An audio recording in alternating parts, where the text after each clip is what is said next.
एक दूर और खूबसूरत सल्तनत थी जो चांदी जैसे पहाड़ों और चमकती हुई दरियों से घिरी हुई थी। इस राज्य में एक शहजादी नूर रहती थी।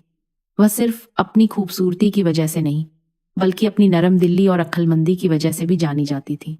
हर शाम जब सूरज घरूब होता और आसमान नीला से सियाह होने लगता, नूर अपने महल की बालकनी पर खड़ी हो जाती। वह आसमान की तरफ देखती और धीरे से सितारों से बात करती।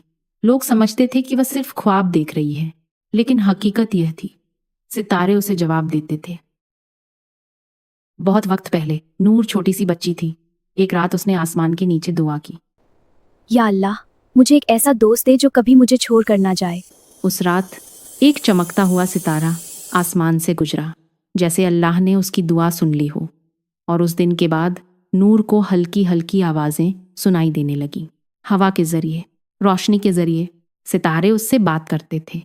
वह उसे दूर दुनियाओं के किस्से सुनाते, उसे मुसीबत से वार्न करते और तन्हाई में तसल्ली देते। मगर एक शर्त थी, यह राज किसी को मत बताना। और नूर ने कभी किसी को नहीं बताया। एक रात आसमान बेचैन था। सितारे ज्यादा तेज चमक रहे थे, जैसे घबराए हुए हों। फिर अचानक एक रोशनी की लकीर आसमान से नीचे आई, मगर वह गायब नहीं हुई। वह जमीन पर आ गई। महल के बाग में एक जोरदार रोशनी फूटी। नूर का दिल तेज धड़कने लगा। वह दौड़ती हुई बाग की तरफ गई और वहां उसने एक अजीब मंजर देखा।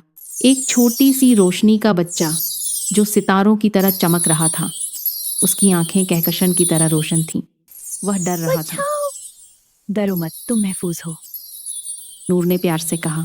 बच्ची ने अपना नाम बताया, मैं लायरा। आसमान की दुनिया से हूँ। एक साया मेरा पीछा कर रहा था।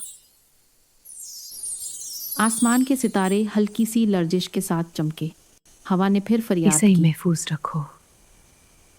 नूर ने लायरा को अपनी चादर में लपेटा और अपने साथ ले गई। मगर अंधेरा जाग चुका था। आसमान पर घने बादल छा रहे थे। नूर ने लायरा को महल के ऊंचे बुर्ज में छुपा दिया। दूर पहाड़ों के उस पार एक मखलूक रहती थी, साया शिकारी। वह रोशनी खाता था, वह सितारों का शिकारी करता था। और अब उसे महसूस हो चुका था कि एक सितारा जमीन पर है। आसमान धीरे धीरे मध्यम होने लगा। लोग डरने लगे। खेतों पर अंधेरा छाने लगा।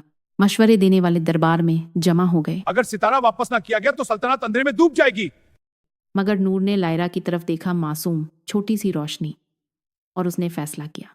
एक हुक्मरान कमजोर को कभी हवाले नहीं करता। सिर्फ एक जगह थी जहां से सितारे वापस जा सकते थे, सुबाह की चोटी, सल्तनत का सबसे ऊंचा पहाड़। नूर ने लायरा को अपने साथ उठाया। ठंडी हवा, अंधेरी जंगल और पीछे से उठता हुआ साया। सितारा मुझे दे दो। साया शिकारी गरजा, मगर नूर नहीं रुकी। आखिर वह चोटी पर पहुंच गई।